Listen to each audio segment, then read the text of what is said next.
لسبیلا کے علاقے اوتھل میں افواج پاکستان سے یکجہتی کے سلسلے میں لسبیلا کی معروف قبائلی شخصیت و بلوچستان عوامی پارٹی کے رہنما وڈیرا محمد حسین جاموٹ کی قیادت میں ریلی کا انعقاد کیا گیا۔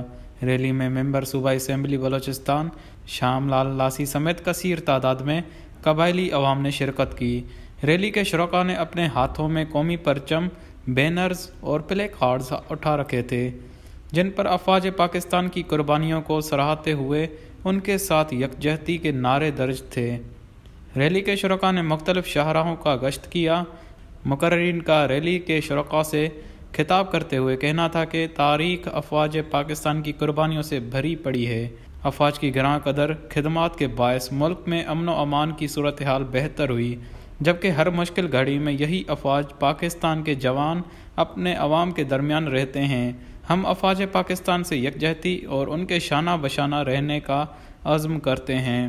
ریلی میں سیاسی سماجی شخصیات اور قبائلی عمائدین نے کثیر تعداد میں شرکت کی۔ وش نیوز اوتھل۔